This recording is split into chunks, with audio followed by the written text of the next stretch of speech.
Bien, vamos a dar inicio sin más demora al tercer bloque.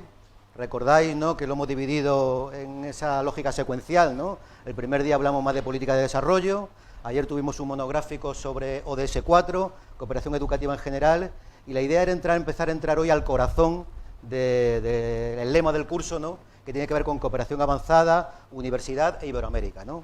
Estamos muy contentos porque nos acompaña el secretario general de Universidades del Gobierno de España, ¿no? Una persona, digamos, que está a cargo de, entre otras cosas, y le hemos pedido ahora en la previa, antes de entrar aquí, de la Ley Orgánica del Sistema Universitario Español, que es un anteproyecto muy reciente y que tiene un componente también que nos puede interesar sobre internacionalización de la universidad, movilidad académica, alianza universitaria, etcétera, ¿no?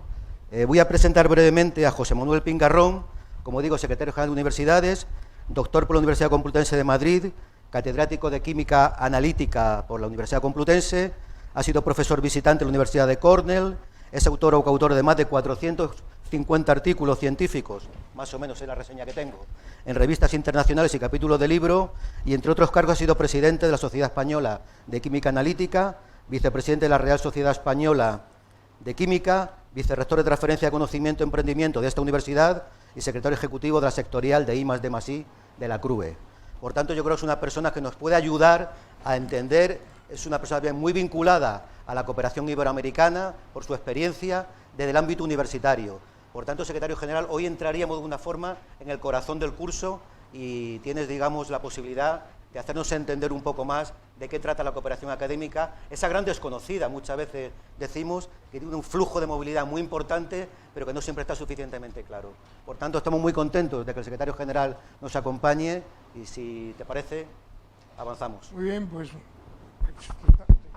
pues muchísimas gracias, director Hugo y secretario del curso, pues, queridas y queridos estudiantes. Pues es un placer para mí estar en los cursos de verano de la Universidad Complutense, porque ya hace algunos años yo fui coordinador de ciencias de estos cursos de verano, con lo cual, pues, venir al Escorial, a los cursos de verano de la Complutense, para mí es siempre un placer. Voy a daros alguna especie de, pues de reflexiones acerca de lo que me ha pedido el director del curso. A ver, quisiera decir, para empezar, que efectivamente en el ODS 4, que es el de educación, es un ODS que está absolutamente relacionado con el resto, con una educación de calidad, y ahí entra la educación universitaria, por supuesto. Se puede incidir en la mejora de cualquiera de los otros ODS. Supongo que lo habéis estado viendo estos días atrás. Desde luego, la educación es un vector fundamental para la mejora de las condiciones de las personas, en cualquier ámbito de la vida. La educación es el mejor ascensor social que existe y por lo tanto es tan importante y hay que cuidarlo como efectivamente se merece. ¿Qué tiene que ver? ¿Cómo podemos desarrollar esta educación? Luego iré con la ley, en el ámbito latinoamericano.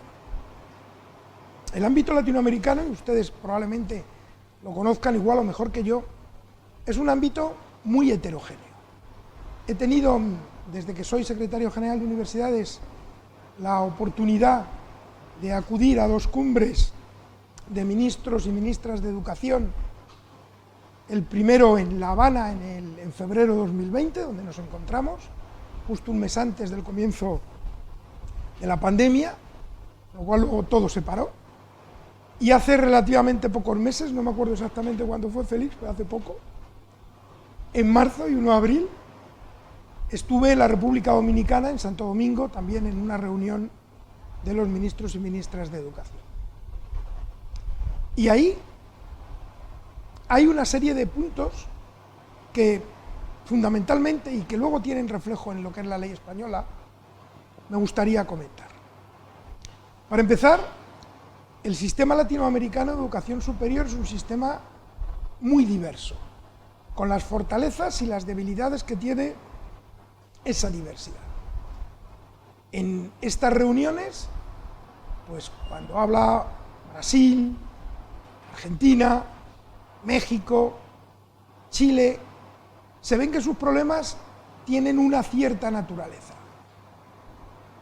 Y normalmente a mi lado, por el orden en que se ponen en estas cumbres, pues suelo tener a Honduras, a El Salvador, y se ve que la problemática, aun siendo la misma que el de los países, digamos, más grandes, tienen una problemática distinta, que hay que atender igual. En todas estas cumbres hay un elemento que es transversal, y es que Latinoamérica, y ahí incluyo también a España y a Portugal, que estamos en esas cumbres,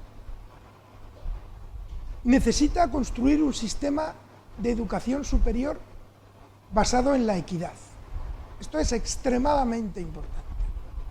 Es cierto que cada país tiene sus circunstancias, pero precisamente los países que por las razones que sean tienen más posibilidades de desarrollo, tienen que colaborar con el resto de los países para promocionar estos sistemas equitativos. Y les pongo un ejemplo que quedó claro. Con la irrupción de la pandemia, es evidente que hubo que pasar de la noche a la mañana de una educación prácticamente presencial en un 100% de los casos a una educación virtual. Es cierto que ahora ha entrado para quedarse el modelo híbrido de educación, pero eso hablaré más tarde. Pero en aquellos momentos hubo que pasar bruscamente de la presencialidad total a la no presencialidad total. ¿Y eso qué implicó? Pues implicó una serie de cambios donde todos, profesores, personal de administración y servicios, estudiantes, estructuras de las universidades, tuvieron que adaptarse, insisto, de la noche a la mañana. Es cierto que hay universidades donde ese cambio fue un poco menos dramático porque ya tenían unas ciertas estructuras de digitalización que permitía adaptarse de una manera mejor. Y es cierto que hubo otras universidades u otros países, otras universidades en otros países que no lo tenían tan desarrollado. Bueno, aquí fue fundamental la ayuda de toda la comunidad latinoamericana para... Perdonar, que voy a quitarlo porque no me he dado cuenta de quitarlo antes. No, si es el ministro que espere. Yo ahora estoy en otra cosa. No, pero decía que esa solidaridad se puso de manifiesto desde el primer momento. Y es verdad que en la cumbre que tuvimos en la República Dominicana, uno de los aspectos que más se hablaron fue cómo podíamos, desde las experiencias de unos países, fomentar la digitalización de otras universidades en otros países. ¿Qué manera teníamos para, lo primero, cerrar la brecha digital? Esto fue lo primero que se hizo, es decir, aquellos estudiantes que por las circunstancias socioeconómicas que fueran no tenían posibilidad de tener herramientas para seguir esas enseñanzas de manera virtual, pues cómo se les podía ayudar para que esto pudiera ocurrir. Bueno, claro, España, por ejemplo, es un terreno relativamente homogéneo, pero si piensan ustedes en Brasil, en algunas universidades del nordeste de Brasil, por ejemplo, pues verán que esto no es tan sencillo, ¿no? Esto fue lo primero que se habló, cómo podíamos entre todos minimizar esa brecha digital. Esto fue muy importante y además hubo varias reuniones de los ministros o de los altos cargos de los ministerios, donde la Secretaría General Iberoamericana, que tenemos aquí a Félix García Lausín. Disculpa, no he presentado a Félix García Lausín, hablaremos con él esta tarde, es el representante de la SEGIP. Disculpa, Félix. Entonces, jugó un papel muy importante en esta cohesión entre los medios de las distintas universidades de los distintos países. Pero les voy a hablar de un caso particular. Utilizando los fondos de recuperación, transformación y resiliencia de la Comunidad Europea, de la Comisión Europea, al Ministerio de Universidades se le adscribieron unos fondos para acometer un proyecto que se llama Unidigital y que es incidir en los procesos digitales de transformación del procedimiento de enseñanza-aprendizaje. Es decir, suponemos que ya hemos cerrado o minimizado la brecha digital. Supongamos que todas las universidades en España tienen capacidades suficientes como para, si volviera a ocurrir, que esperemos que no, poder ir hacia una enseñanza virtual.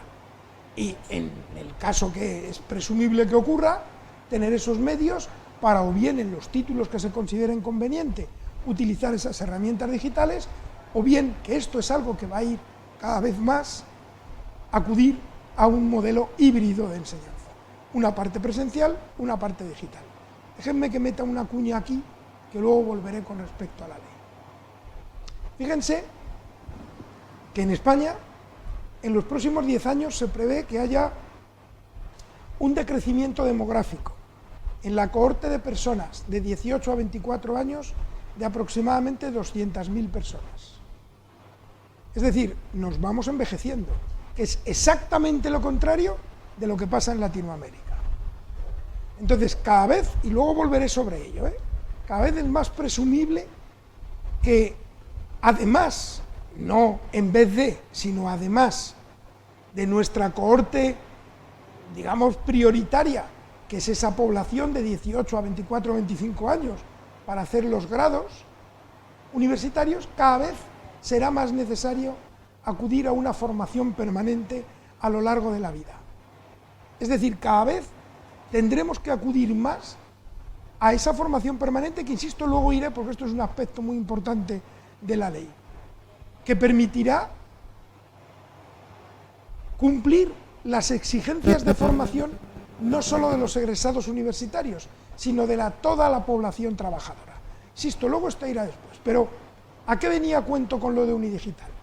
Porque evidentemente cuando uno va desplazando la cohorte de personas a las que se va dirigiendo, esas personas empiezan a tener otro tipo de problemas, pues empiezan a tener circunstancias familiares, empiezan a tener circunstancias laborales que impiden a esas personas acudir presencialmente como lo hacían cuando tenían la edad, digamos, de ir a los grados universitarios de 18 a 24 años. Hay una serie de obligaciones sobrevenidas a medida que uno se va haciendo mayor que son necesarios tener en cuenta. Y por lo tanto esos modelos virtuales e híbridos van a ser cada vez más importantes para poder dar a esta cohorte de personas que ya no pueden estar presencialmente, pero sí que pueden seguir ese tipo de formación de manera virtual o híbrida, esa capacidad de aprendizaje. Por lo tanto, insisto, esta modalidad híbrida o virtual de enseñanza ha venido para quedarse. Esto no significa que vaya a sustituir ni mucho menos a la presencialidad en las enseñanzas universitarias, pero la presencialidad tiene que reformularse, es decir, hay que de alguna manera dar un valor añadido a la presencialidad. Evidentemente hay un valor añadido que es el contacto entre los estudiantes y profesores, es decir, la socialización de lo que es la universidad. Pero la propia enseñanza también tiene que cambiar, porque el ministro lo dice muchas veces, ¿no? O sea, hay que tener un valor añadido en ir a la clase del profesor Subirats en lugar de tener enlatada la clase del profesor Subirats, porque si es lo mismo, al final, ¿para qué voy a ir? ¿No? Pues lo tengo enlatado y lo veo cuando quiero y ya está. No, tenemos que darle los docentes un valor añadido, algo que sea diferente.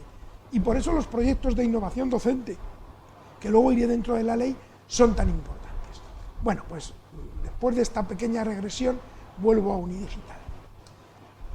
Lo que hemos pretendido con este proyecto, que son 76 millones de euros, es hacer proyectos entre las propias universidades de cooperación universitaria para promover estrategias digitales que permitan profundizar en ese modelo de enseñanza-aprendizaje que tiene que tener esta universidad moderna que estamos diseñando. Modelos de innovación docente, modelos de calificación de las enseñanzas, es decir, de evaluación de esas enseñanzas. ¿Cómo podemos hacer clases invertidas? Clases de tal manera que se puedan seguir tanto de manera síncrona como asíncrona. Ese tipo de innovación docente digital es lo que se pone ahora, estos 76 millones para que las universidades desarrollen este tipo de proyectos de cooperación. Y lo que hemos hecho en estas cumbres es decirle a la comunidad iberoamericana: los resultados de estos proyectos de cooperación de universidades españolas, también con empresas, una vez tengamos los resultados, los ponemos a entera disposición de la comunidad latinoamericana para que, si lo desean, obviamente puedan o bien hacer programas similares o bien usar las mismas herramientas que se desarrollen con estos proyectos. Es decir, este es un ejemplo de colaboración que va más allá de que haya una brecha digital y que haya que cerrar esa brecha digital, sino los proyectos que en los distintos países estemos utilizando para mejorar esta enseñanza virtual e híbrida, que sean proyectos que sirvan para toda la comunidad. Esto es algo muy importante. Bueno, y voy un poco ahora con el desarrollo de la ley. A ver, la ley tiene varios capítulos. Es una ley que, en nuestra opinión, como no puede ser de otra manera, mejora y con mucho la ley vigente, pero quizá lo que más les interesa a ustedes es un capítulo que por primera vez en una ley orgánica del sistema universitario español está como tal capítulo, que es un capítulo dedicado a la internacionalización. Y a la internacionalización no solo entendido como una mera movilidad de estudiantes, profesores y personal de administración y servicios, que también obviamente se favorece la movilidad, sino de una verdadera cooperación. Bueno, y hay dos vectores fundamentales para la internacionalización en este capítulo. Uno, no puede ser de otra manera, es el espacio europeo de educación superior. España está dentro del espacio europeo de educación superior con todo lo que eso conlleva. Por ejemplo, eso conlleva la exigencia de unas estructuras de aseguramiento de la calidad de todos los títulos que se ofrecen en las universidades, todos los títulos oficiales que se ofrecen en las universidades públicas y privadas que hay en España. Todos los títulos oficiales tienen que pasar por la evaluación de las agencias de calidad, las cuales a su vez se basan en los principios del espacio europeo de educación superior. Todos.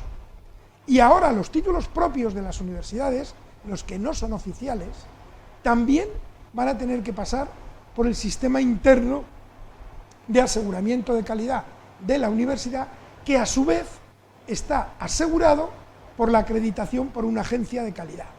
Es decir, que la nueva ley lo que hace es asegurar que todos los títulos que se produzcan en las universidades españolas son títulos que tienen unos mínimos de calidad. Yo recuerdo, y nada más he nombrado secretario general, ya va para 4 años, que mis dos primeras llamadas prácticamente fueron de 2 embajadas de países latinoamericanos en España.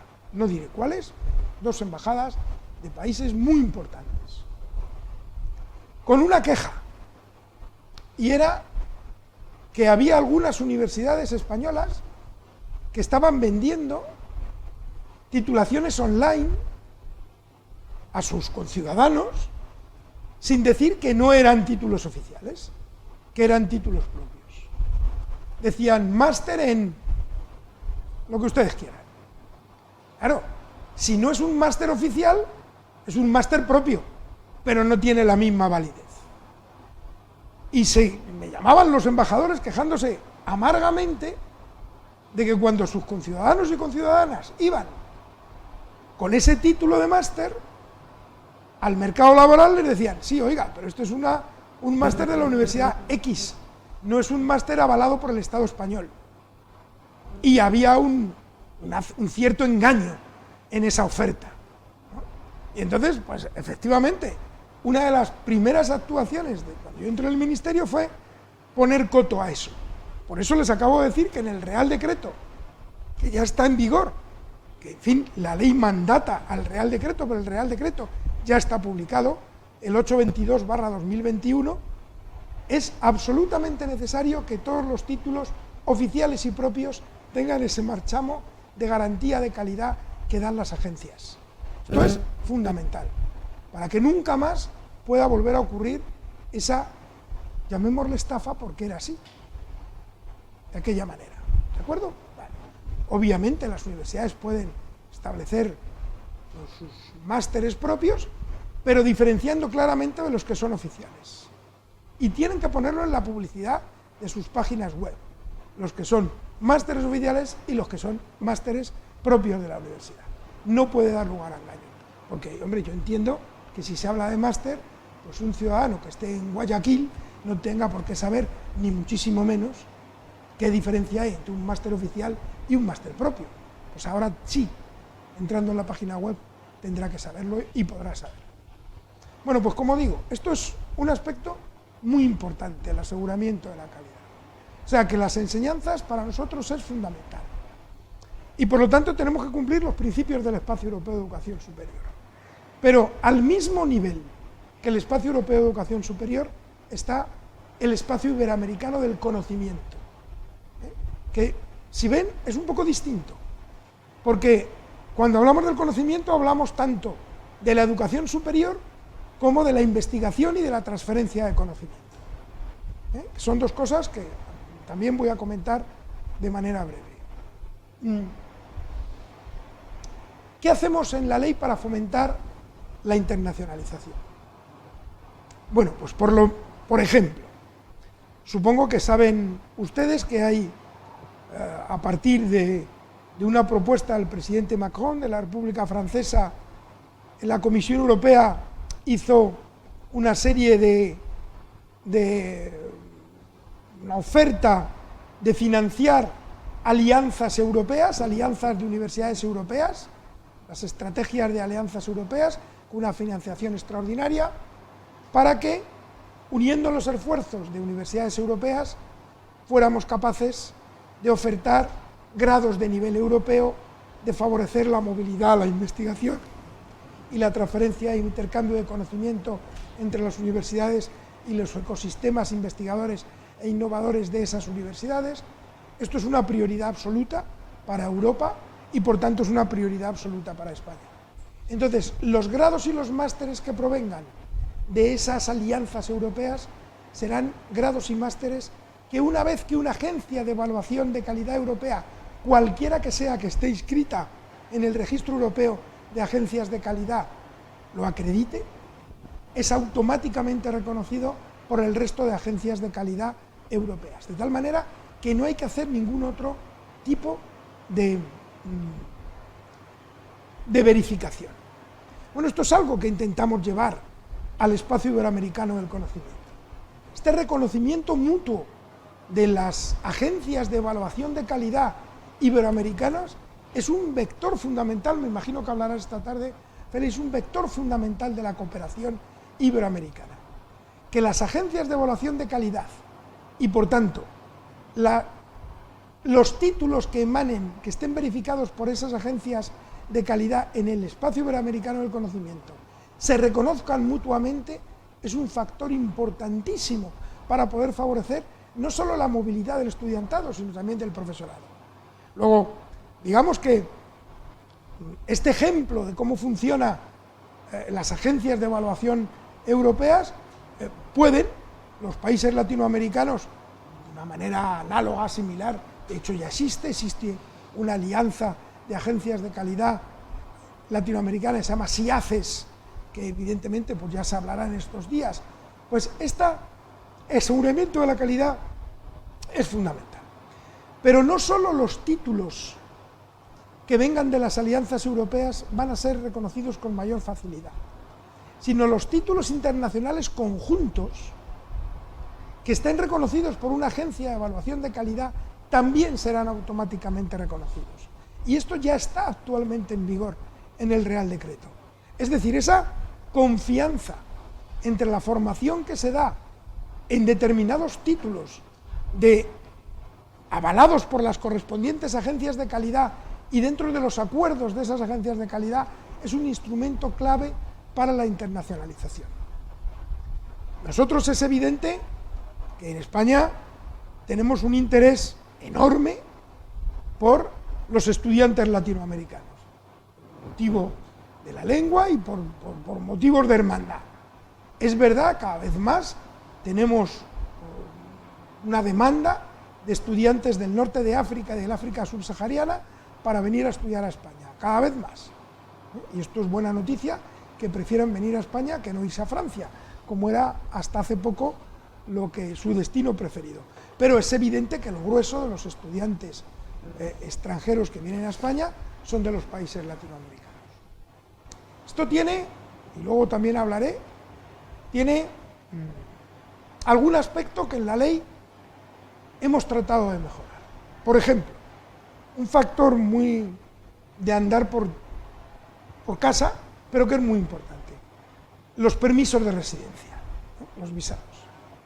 Bueno, pues actualmente es necesario hacerlo año a año, y a veces caduca, y te tardan en dar la cita, y es un desastre porque te quedas en situación irregular. La colega brasileña siente, ¿no? Claro. Debe estar sufriendo, Sí, sí. ¿no? Y es un desastre porque no puedes recibir dinero de tu familia o de tu país, y esto no puede ser.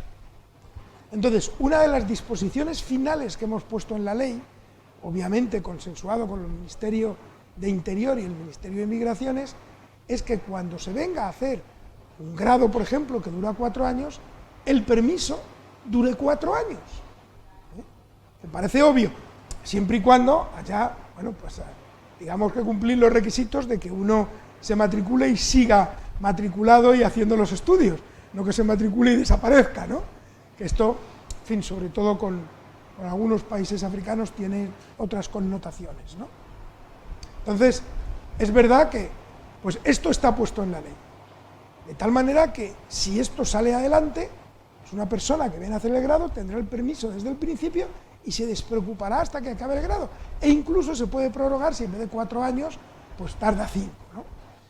Y hay otra reforma de la ley, donde está puesto en la Ley Orgánica del Sistema Universitario, donde se dice que, además de esto, cuando acabe su grado, cuando acabe el nivel MECES correspondiente al nivel 6, que es el grado en España, podrá tener un permiso de 24 meses extraordinario para o bien buscar trabajo, o bien hacer posgrado, o bien hacer un proyecto empresarial.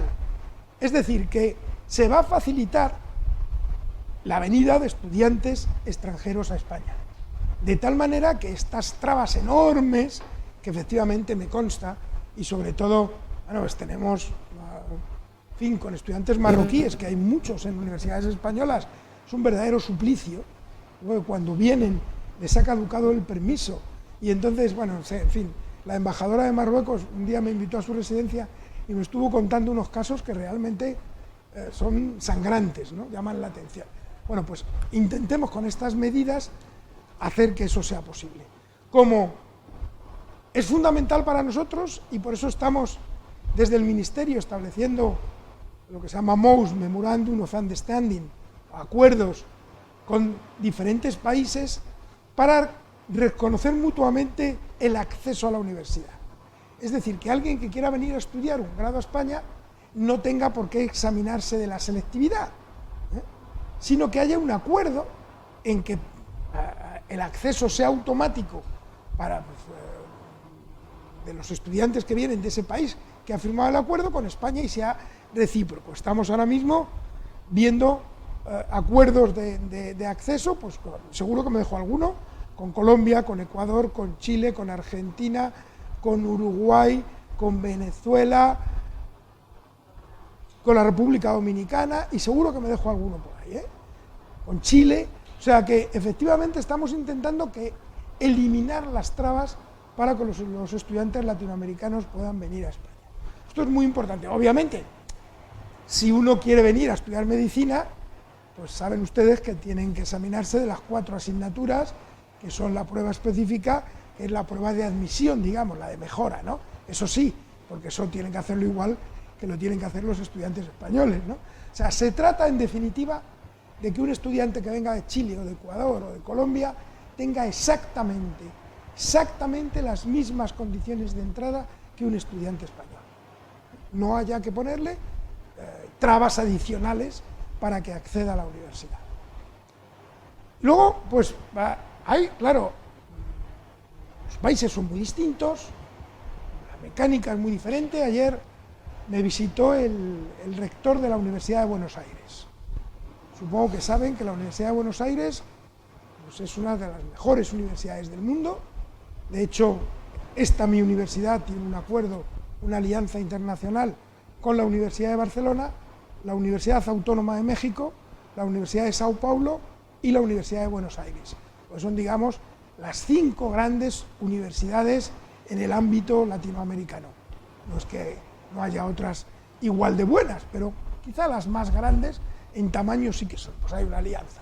Bueno, estuvo viéndome el rector de la Universidad de Buenos Aires, claro, con algunas peculiaridades que son llamativas, ¿no? Incluso para aquí, para España. Pues me comentó que la Universidad de Buenos Aires da el 35% de los doctorados de todo el país, de toda Argentina, y que el 37% de la producción científica de Argentina se produce en la Universidad de Buenos Aires. Claro, eso es algo tremendo, ¿no? Claro, eso tiene la importancia que tiene dentro del sistema. Es verdad que luego estuvimos hablando de las diferencias que hay entre los sistemas y hay diferencias muy importantes. Por ejemplo, aquí en España, la financiación de las universidades públicas, aproximadamente entre el 70 y el 80%, proviene de las comunidades autónomas. Es decir, son las comunidades autónomas quienes financian a las universidades. Del Estado, la cuantía de financiación es mínima, es del 6% aproximadamente, y tiene que ver con la investigación fundamentalmente. Pero la financiación de las universidades proviene de las comunidades autónomas. En Argentina no, es el gobierno federal quien financia a las comunidades autónomas. Está centralizado. Es decir, que las diferencias son muy distintas. Por eso en España tenemos que tener pues una cautela en respetar las competencias constitucionales. El Estado tiene las competencias básicas, o sea, nosotros podemos hacer la ley, pero el desarrollo de esa ley, por ejemplo, los modelos de financiación, aunque nosotros demos un modelo genérico, el desarrollo de esos modelos de financiación es de las comunidades autónomas. El permiso para que haya una universidad o no nueva es de las comunidades autónomas. El permiso de implantación de un nuevo grado, de un nuevo máster o de un nuevo doctorado, una vez que el Ministerio, el Consejo de Universidades, mejor dicho, emite los informes correspondientes, es de la comunidad autónoma la responsabilidad de la implantación. O sea, en España las comunidades autónomas son fundamentales para el desarrollo de las universidades. Y pues cada comunidad autónoma tiene su política. De hecho, hay muchas comunidades autónomas que tienen leyes propias de universidades, que desarrollan la básica estatal, pero que la desarrollan en mucha mayor extensión que lo que la hace la ley estatal. Y esas leyes autonómicas, pues unas van en un cierto sentido y otras van en otro. Es verdad que hay un órgano de cooperación, que es la Conferencia General de Política Universitaria, donde, presidida por el Ministerio, están todas las comunidades autónomas y es un organismo donde se trata de coordinar ciertas políticas. Pero si una comunidad autónoma quiere invertir el 2% de su PIB en universidades, lo podrá hacer, y si otra solo quiere invertir el 0,7%, lo podrá hacer. Serán sus votantes luego quienes se los demanden o no. O sea que esto... Pero, por ejemplo, la política de tasas, ¿no? La política de precios públicos, que habrán oído publicitar estos últimos meses, por lo menos en la Comunidad de Madrid. Pues es una política que hace el gobierno, que el gobierno, con las comunidades autónomas, en esa Conferencia General de Política Universitaria, pone unos topes a esos precios públicos de los grados y de los másteres. Y es un acuerdo de la Conferencia General de Política Universitaria que luego se traslada a las comunidades autónomas. Por cierto, la que publicita votó en contra de ese acuerdo. Esto está bien que se sepa, ¿no? Porque, en fin, es curioso. Pero bueno, esto es la política, ¿no? Es así. Bueno, pues como digo, es importante que esa cooperación funcione. Y para eso, ¿qué podemos hacer desde la ley? Pues de la ley lo que podemos hacer es eliminar esas trabas genéricas, ¿no? Esas trabas genéricas que permitan a los estudiantes venir, que permitan a los investigadores intercambiarse, al personal de administración y servicios, que puedan tener una adscripción temporal a la universidad donde vayan, que puedan, sin perder obviamente su puesto de trabajo en la universidad donde vienen. Y me voy a centrar, quizá en los últimos minutos, no sé la verdad va bien, tranquilo, ni el tiempo que llevo, en algo que es muy importante, muy importante. Bueno, saben que está el programa Erasmus+, que es probablemente el programa más exitoso que ha tenido Europa nunca, de intercambio. Y saben que hay muchos países adheridos a Erasmus+. Bueno, es evidente que esto es una de las joyas de la corona de la Unión Europea y, por supuesto, todo lo que se haga a nivel comunitario y a nivel nacional para fomentar el programa Erasmus+, irá adelante. Esto va de suyo y aquí no me voy a... O sea, cada vez lo cofinanciamos con más dinero, aquí no me voy a extender. Pero lo que decía que era muy importante. Sin duda ninguna, el otro vector de cooperación internacional más decisivo que hay y que tiene mucho que ver con el desarrollo de los ODS es todo lo que significa las universidades como generadoras de conocimiento, la investigación. Es extremadamente importante. Nosotros no concebimos en España una universidad que merezca el nombre de tal que no haga investigación. De hecho, por eso hemos puesto, tanto en la ley como en los reales decretos, que las universidades, ya sean públicas o privadas, tienen que dedicar un mínimo del 5% de su presupuesto a programas propios de investigación. Tienen 5 años las que no lo cumplen todavía, que son pocas, para cumplirlo. Pero creemos que no puede llevar el nombre de universidad una entidad que no haga investigación. Podrá llevar otros nombres, que además tienen perfecto derecho a desarrollar su actividad privada sin ningún tipo de problemas. Pues yo siempre pongo el ejemplo claro de las escuelas de negocio. O sea, las escuelas de negocio en España están entre las más renombradas a nivel mundial, sin ningún problema, pero no son universidad. No pueden dar títulos oficiales, pueden dar sus títulos propios, que el mercado decidirá si valen o no valen. Deben valer, porque los MBA que luego dan, pues son bastante, en fin, están bastante bien considerados, pero no son títulos oficiales. Entonces, para ser universidad, desde luego este gobierno lo que tiene claro es que tiene que haber investigación.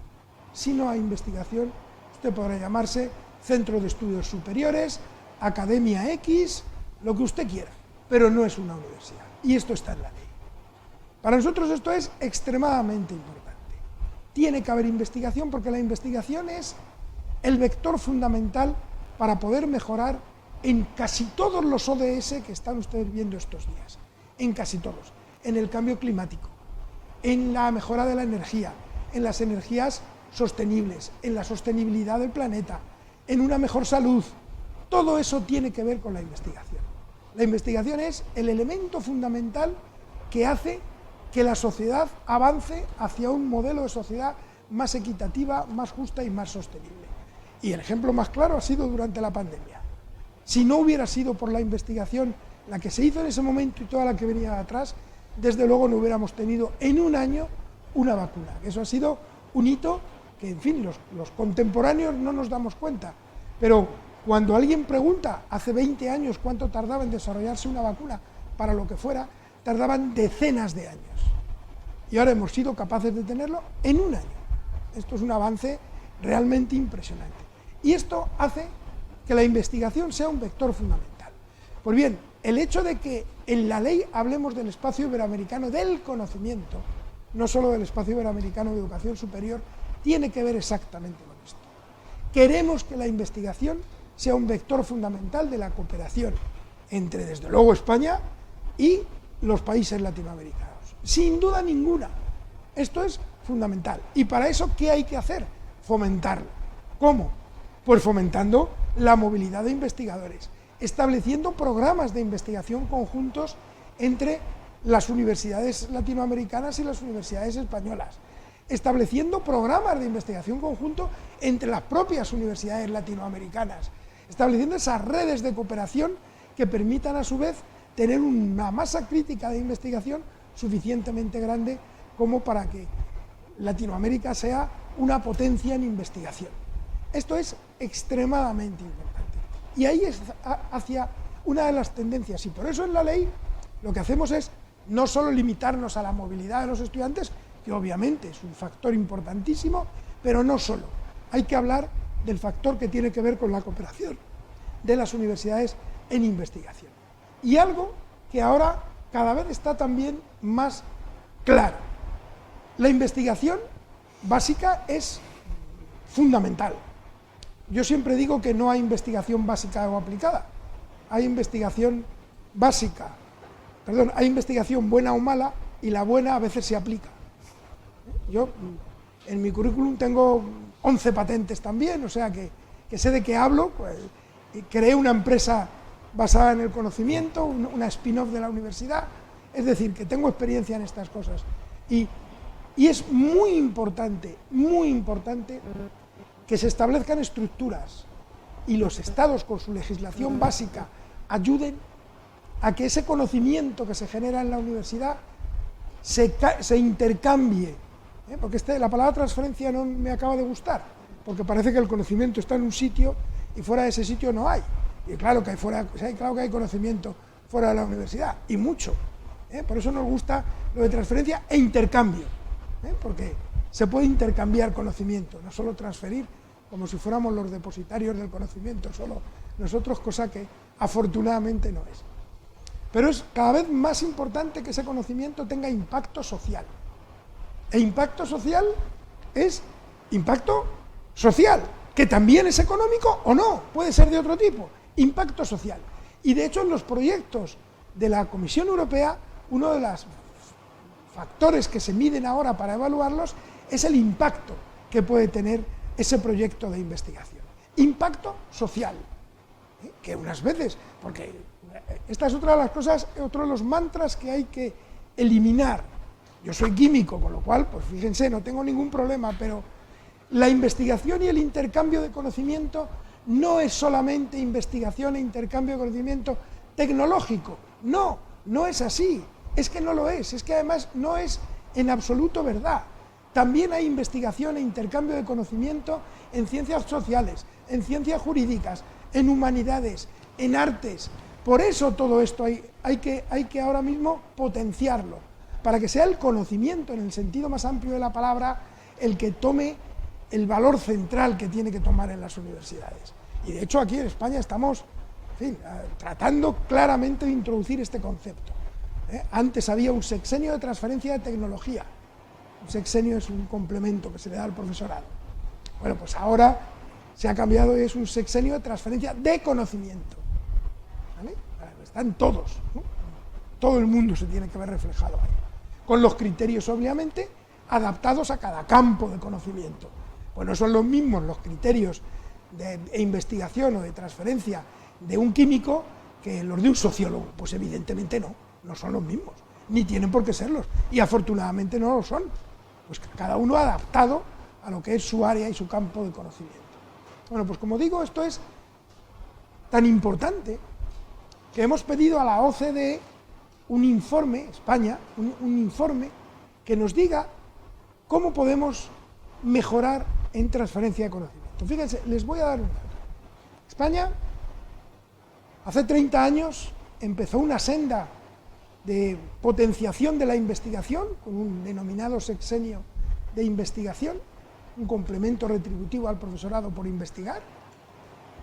Y ahora España es el 12º país de mayor productividad científica del mundo.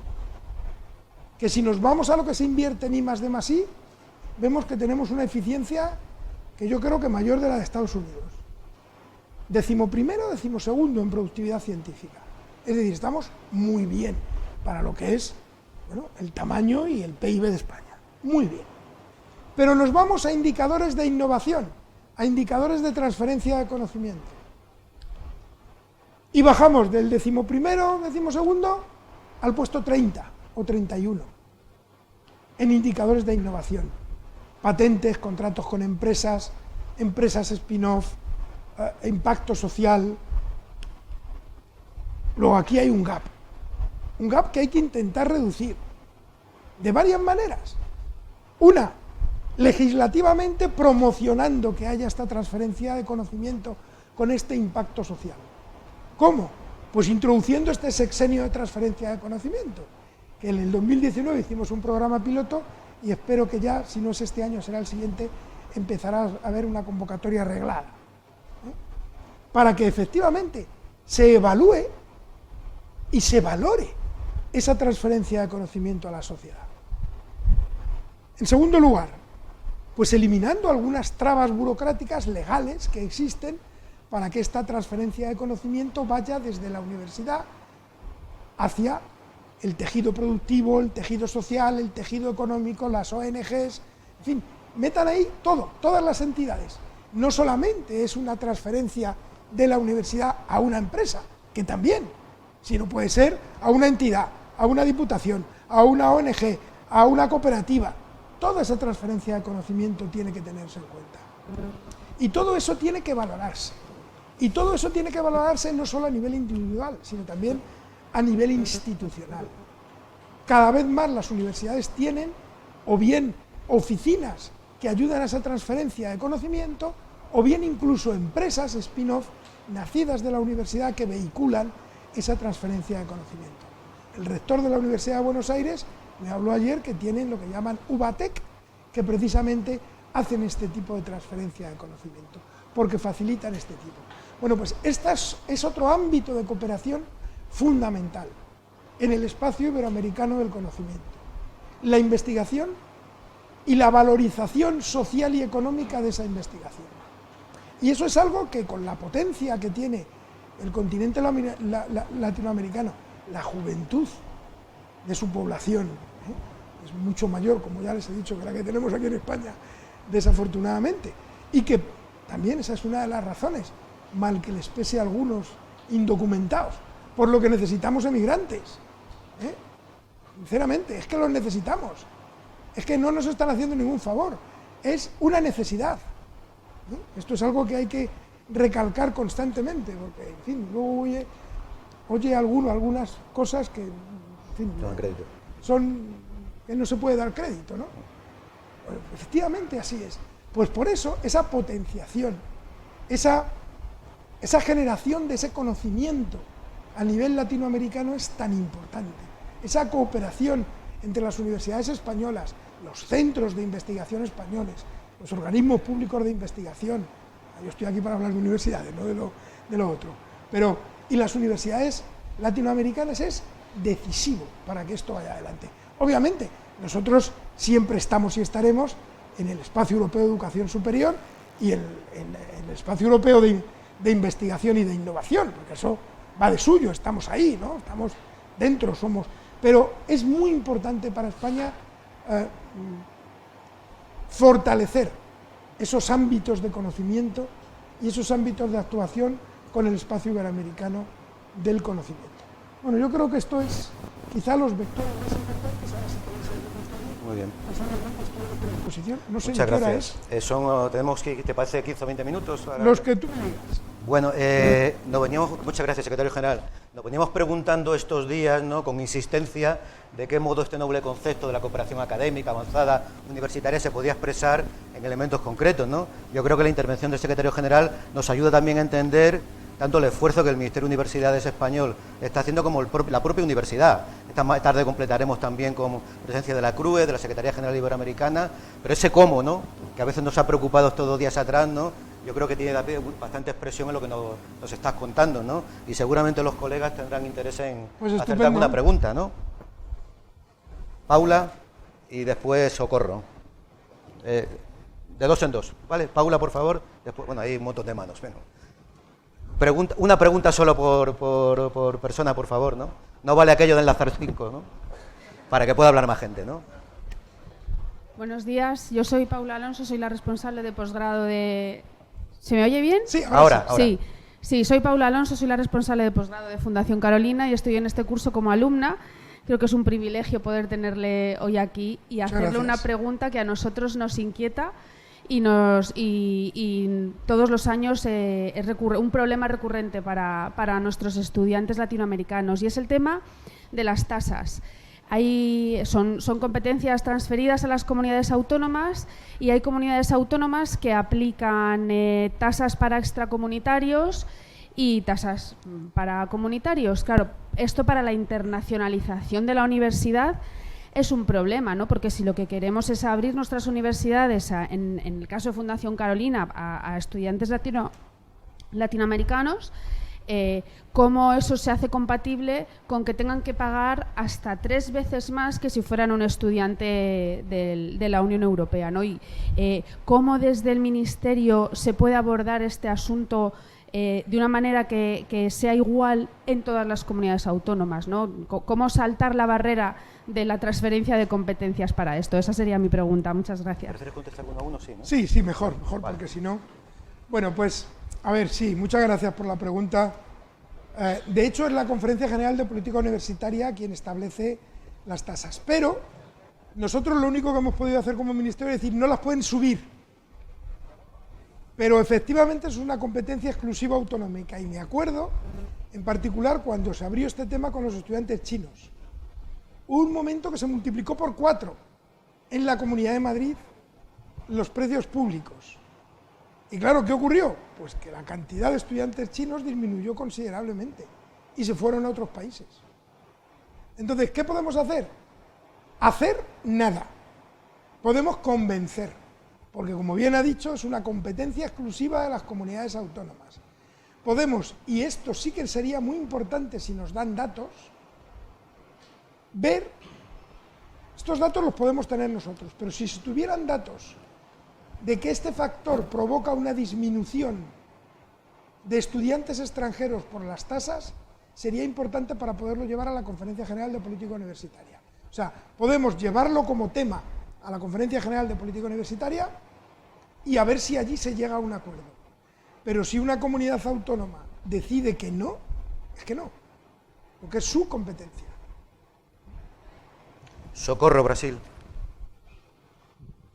Olá, buenos dias, secretário, gosto ouvir-te e também conhecer tantas informações importantes e fundamentais para nós outros como acadêmicos e estudantes. Eu sou brasileira, sou professora e me preocupa muito a questão da cooperação internacional e transferência de conhecimento dentro da perspectiva equitativa, não? Que você falou, porque em Brasil temos muitas diferenças regionais, não?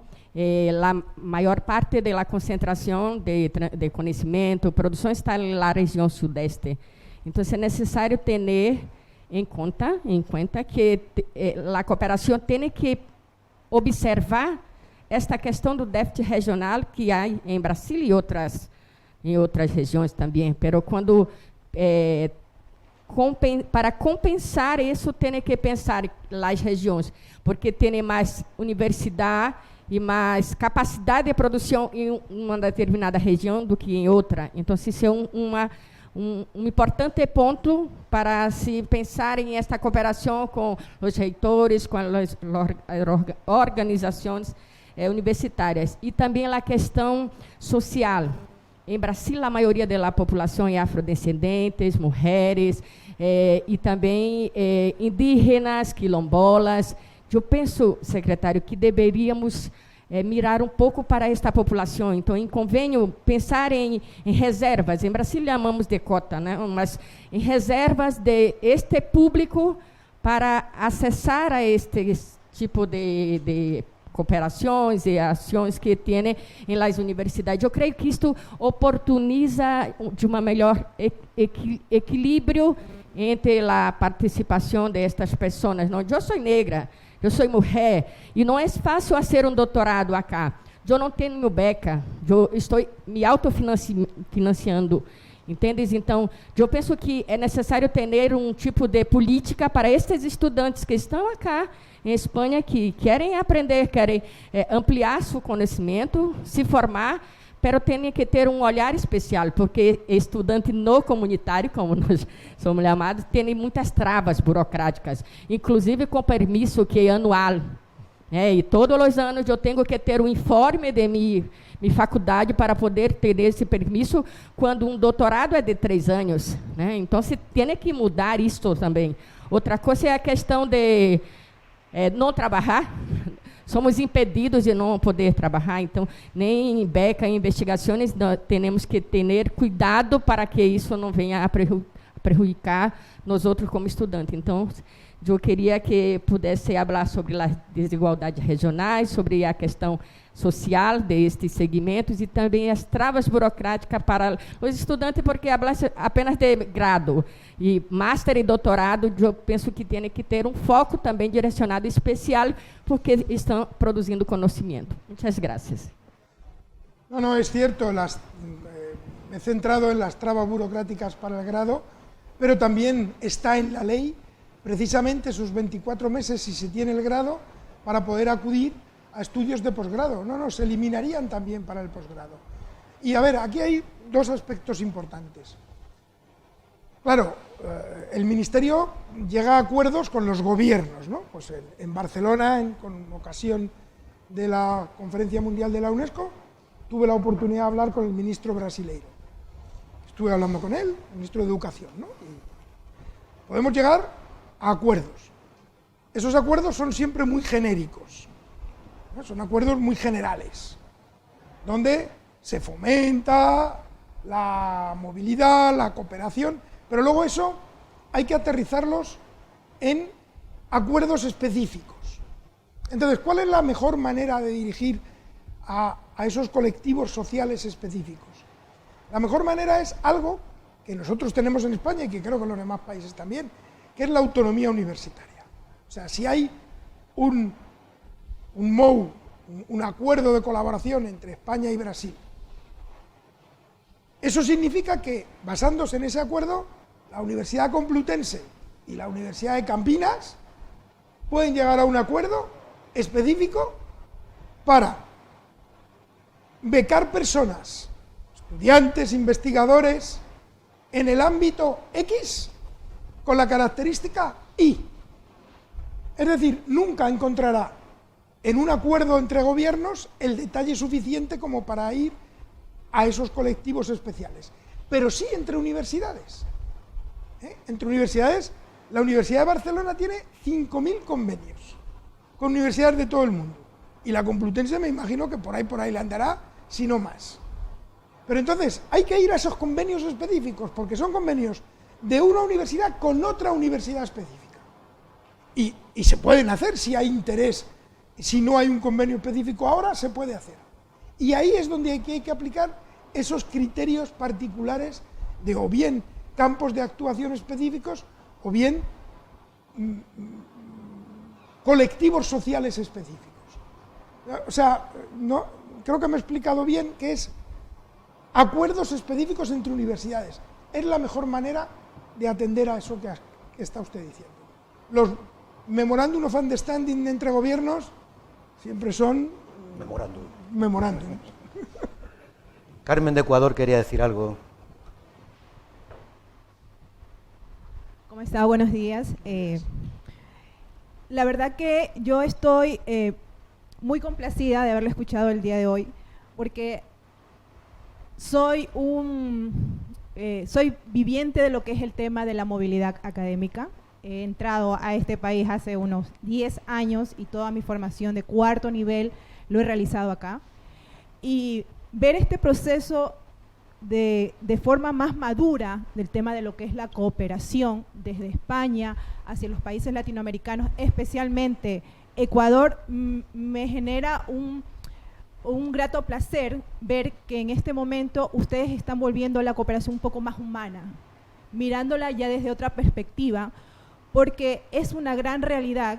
Yo lo he vivido desde algún momento que estuve al frente del Departamento de Relaciones Internacionales de mi universidad, cómo las trabas que se generan cuando los estudiantes comienzan a moverse hacia estos países y de alguna forma las decepciones que se pueden llevar y el hecho del rechazo de volver a generarse una movilidad por circunstancias que se pueden dar en ese proceso, no generan a lo mejor el impacto de la inversión que ustedes están haciendo con nuestros países, porque esa es la realidad, ¿no? Hay una inversión, por mucho que haya convenios bilaterales, son una inversión que viene de España directamente a nuestros países. Entonces, en este momento, ver que esta movilidad se está volviendo más humana, que la educación la están volviendo un poco más equitativa, y que en realidad el conocimiento lo están mirando desde una participación conjunta, no como Europa y mirando a Latinoamérica desde abajo, sino mirándola después de un enfoque de un post-pandemia y las rupturas que comenzaron a haber en el tema de la educación, que nos afectó muchísimo a nosotros por el tema de que nosotros no estábamos en un proceso de tecnología y nosotros tenernos que adaptar de un momento a otro. Y lo estoy viendo desde la universidad, de ver cómo nuestros estudiantes, los docentes mismos, tuvimos que comenzar a entrar en ese proceso, y ese proceso generó, y lo estamos viviendo, un retroceso en el proceso de formación de nuestros estudiantes. Nosotros somos conscientes como docentes de que nuestros países tuvo un retroceso y de que hasta que nosotros nos volvamos a equiparar con el conocimiento van a pasar muchos años, porque todavía estamos en un proceso muy lento de que el estudiante entienda lo que es una nueva modalidad de estudio hídrica, y aparte de que nosotros no tenemos todavía un sistema tecnológico tan fuerte como a lo mejor lo tienen ustedes. Y que ustedes estén planteando un proyecto en conjunto desde ya su modelo, y que su modelo de alguna forma lo vayan a transferir a nuestros países, nos permite entender que ya la cooperación se está mirando desde esa forma, ¿no? Una forma más humana, más equitativa, y mirando que todos necesitamos de todos para poder en realidad, de alguna forma, que la educación sí se vuelva internacionalista, pero desde la fortaleza y desde la necesidad de todos.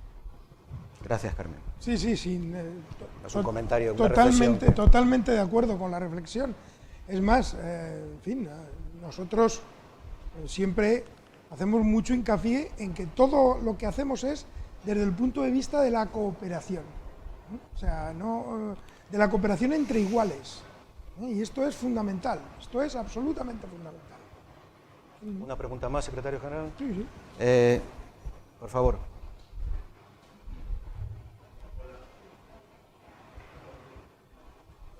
¿Aló? Sí, Ahora sí. Soy Barlin Olivares, soy venezolano. Ahorita acabo de obtener el título de doctor por la Universidad de Córdoba. Yo de verdad, agradecido con usted y con la ponencia. La verdad que celebramos, igual me uno a Socorro con lo de los trámites de extranjería, que afortunadamente yo no he tenido muchas trabas estos últimos años porque he tenido una beca. Entonces, cuando tenemos beca, como que la cosa fluye mejor. Pero he tenido compañeros que le han pasado, la verdad, muy mal sin beca, ¿no? Actualmente, en extranjería hay como ese trámite para, una vez que terminas los estudios, te dan la opción de residencia para búsqueda de empleo, que actualmente es de 12 meses, ¿no?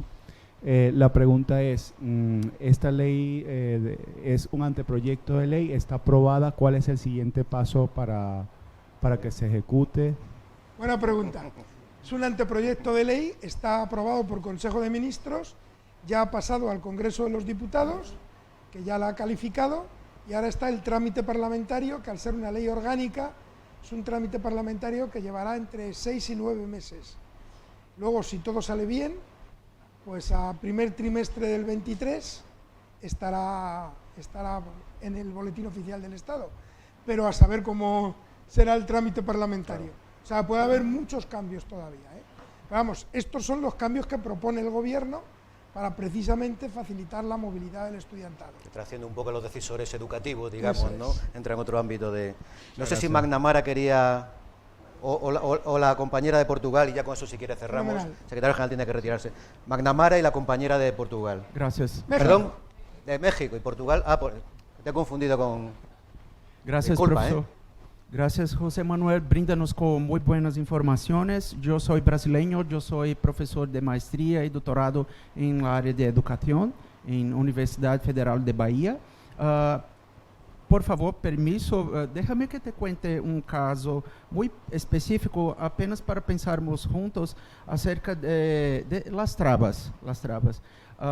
Yo tuve un estudiante de doutorado, Raimundo, ele é um colega de outra universidade federal, efetivo, contrato tempo indeterminado, e me procurou para ser doutorado. Ele tinha uma maestria na Universidade de Valência, 2 anos acá, falava espanhol muchísimo mejor. Yo estoy aprendiendo, él no es un aprendiente. Pero hubiera una oportunidad de intercambio intra-Latinoamérica. Raimundo poderia ir a Ecuador, estudar em uma das melhores universidades em nossa área, que é Politécnica Salesiana. Pero, para encurtar o caso, Raimundo obtido êxito em todas as etapas do processo de seleção em nossa agência, CAPES, pero em la última, Raimundo não quedava aprovado em la língua espanhola. Era uma exigência para ir a Equador, sendo que ele havia morado acá 2 anos e falava, escreveu uma tese de maestria. Então, pensando em las trabas, eu entendo também que em acordos bilaterais entre governos não há espaço para especificidades em memorandos, pero seria possível que os acordos bilaterais, não entre governos, pero entre agências, hubiera um tipo de entendimento que, por exemplo, se o estudante não tiene lo suficiente para considerado lo suficiente para estar em Espanha por conta da língua, que é um pouquinho diferente, se hubiera uma possibilidade de estudar lo acadêmico, sua investigação, e uma instância também de curso de línguas, compreende? Se isso é possível, uma possibilidade. Muitos estudantes quedam de fora em meu país porque, sin embargo, nossas línguas são próximas. Algumas coisas ocorrem que não é possível estudar. Pero Raimundo estivera acá 2 anos, é máster na Universidade de Valência. É muito curiosa a situação. Gracias. Sí, es curioso ese ejemplo. Pero, por ejemplo, una de las actuaciones que ahora están haciendo las universidades españolas con motivo de los refugiados de la guerra en Ucrania es precisamente porque hay un buen número de estudiantes ucranianos que quieren matricularse en universidades españolas y obviamente la lengua es un problema. Lo que sí están haciendo las universidades españolas, y desde el gobierno se lo estamos financiando, son cursos de adaptación lingüística para que efectivamente, por lo menos durante un tiempo, aprendan el idioma lo suficiente como para luego poder seguir los cursos. Si se viene a hacer un curso en inglés, obviamente un grado en inglés, obviamente no hace falta tener el certificado, el B2 en español, ¿no? Pero sí, ahora ya las universidades, prácticamente casi todas, están teniendo estos cursos de adaptación, cursos 0 de adaptación, para en el caso de que haya problemas lingüísticos, poder antes de que comiencen los cursos, matricularse y poder hacerlo. Sí. Finalizamos con la pregunta de la compañera mexicana, disculpa. Yo quería ser muy breve. ¿Se me escucha? Sí. En el tema, por ejemplo, un poco ya hablando de los retos y desafíos que tiene el tema de la movilidad y los procesos que hacen en formación académica, mi pregunta básicamente es si en algún momento, porque también creo que uno de los desafíos que existe a la hora de que tú estudias y eres una persona extranjera, también son los procesos de homologación de los títulos. No sé si exista... Ya me extrañaba a mí que no saliera este tema. No sé si exista o si se ha visto esta realidad y por qué no se ha hecho o cuál era, digamos, la razón por la que se hizo toda esta diferenciación, que al final creo que afecta tanto a las gentes que vienen a estudiar como a las gentes de España que se van. O sea, hay mucha gente de España que estudió en la UNAM y que regresó y después es como estos procesos, ¿no? de que se complican las cosas. Y bueno, no sé si exista o se esté viendo una mejora o si a través del espacio iberoamericano, cómo se puede mejorar. Esto trasciende al espacio iberoamericano y es el problema de gestión más grande con el que yo me encontré cuando llegué, por 3 motivos fundamentalmente. Por un Real Decreto de 2014 que desarrollaba el procedimiento y que era un procedimiento, por ejemplo, que no estaba digitalizado, es decir, trabajábamos y todavía trabajamos, aunque ya a partir de ahora no, con papeles, con lo que eso significa, un procedimiento que tenía unos cuellos de botella absolutamente imposibles, que hacían que, bueno, pues los procesos de homologación estén tardando 2 años. También es verdad que entre medias vino la pandemia con el parón que todo aquello supuso. Entonces, ¿qué estamos haciendo?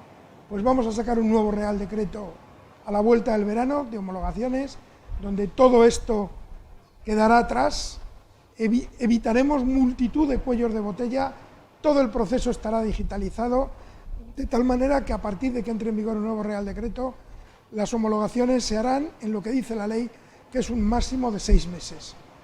Y terminaremos con esta historia. Es verdad que recibimos cada año aproximadamente 20.000 solicitudes de homologación y 10.000 solicitudes de declaraciones de equivalencia a grado. 20.000 cada año. Es decir, es un procedimiento con una enorme cantidad de carga de trabajo burocrático. Pero si encima la legislación con la que tienes que hacer ese trabajo burocrático es una legislación que va poniendo traba tras traba, pues ocurre que al final un proceso que debía llevar 6 meses lleva 2 años. Entonces hemos hecho un plan de choque contratando gente para desatascar todo lo que había atrás, hemos digitalizado todo el proceso y a partir de octubre espero que esté el nuevo Real Decreto, con lo cual esperemos que de una vez por todas este problema de las homologaciones desaparezca, porque realmente es un auténtico suplicio, porque tener a la gente esperando 2 años para decirle si sí o si no tiene la homologación de un título, la mayoría de las veces luego es que sí, pero aún así 2 años realmente es algo inaceptable. O sea que este quizá ha sido el problema de gestión más grande y yo creo que ya lo tenemos en vías de solución. Es que yo no, o sea, entiendo que es un problema local, pero que trasciende también a los otros países, porque también en México pasa esto, ¿no? Es como muy complicado y es una realidad que no tan solo es exclusiva de España, sino que también el resto de los países. En ese sentido, yo creo que debería haber, ante este problema, algún acuerdo, algún convenio, alguna estrategia para... En el nuevo Real Decreto, una de las medidas es que cuando haya acuerdo entre las agencias de calidad reconocidas sobre el plan de estudios de la persona que pide la homologación, no es necesario volver a pedir un informe a la agencia de evaluación de calidad, sino que el informe es genérico, es general y pasa automáticamente. En el nuevo Real Decreto está eso específicamente puesto. Pero creo que ella también se refiere a que esto afecta, digamos, al espacio iberoamericano como tal, ¿no? La relación entre los propios países latinoamericanos, claro, ¿no? Es algo con lo cual yo propongo que castiguemos esta tarde al representante de la SEGIP, ¿no? Y que nos diga en qué están pensando, ¿no? Muy cortito, por favor. Muy cortito. Los mexicanos están aquí, trabajan de meseros, de taxistas, teniendo grados de doctor, Sí. Y en España, en Latinoamérica, y me imagino que es un caso todos. Entonces, es una sobrina mía que viene en Galicia, tiene el mismo problema, es abogada, y dice, para que yo pueda crecer tengo que volver a hacer la carrera aquí en España. No es exactamente así, pero el caso de abogado es diferente. Porque en el caso de abogado está lo que se llama el derecho específico español. Es decir, la homologación no puede ser automática. Ahí lo que hay es un reconocimiento de una gran cantidad de asignaturas, pero lo que se llama el derecho positivo, que es un derecho nacional y que es diferente en cada país, esas asignaturas, solo esas, sí que hay que cursarlas. Pero eso le pasaría igual en Francia, en Alemania. O sea, es lo que se llama el derecho positivo, pero son solo un determinado número de asignaturas, no toda la carrera, el resto sí que se las convalidan, pero esas específicamente no. Los médicos sí es homologación completa, eso es homologación completa, entonces estos son los que tardan 2 años y se les puede dar el título al final, pero entonces estos sí, pero es muy importante, pero es que además hay una enorme cantidad de colectivos, o sea, dentistas venezolanos, psicólogos argentinos. Hay una enorme cantidad de colectivos afectados por este tema que si siguen ustedes las redes verán que se han reunido conmigo varias veces y que yo espero, estoy convencido de que hemos encontrado una buena solución cambiando la ley, que ha habido que cambiar la ley, lo cual no es fácil, para acudir a este tipo de problemas. Pero seguro que este tema va a quedar casi resuelto. Siempre habrá casos particulares, pero es verdad que no se puede consentir que una persona esté esperando 2 y 3 años para saber si tiene homologado el título o no. Esto... Muchas gracias, secretario general. Ha sido un lujo tenerte entre nosotros. Hemos aprendido un montón, ¿no? Y nos permite encarar el segundo tramo del curso, digamos, con mayor fundamento en este propósito que es la cooperación universitaria, ¿no? Muchas gracias. Pues nada, muchas gracias.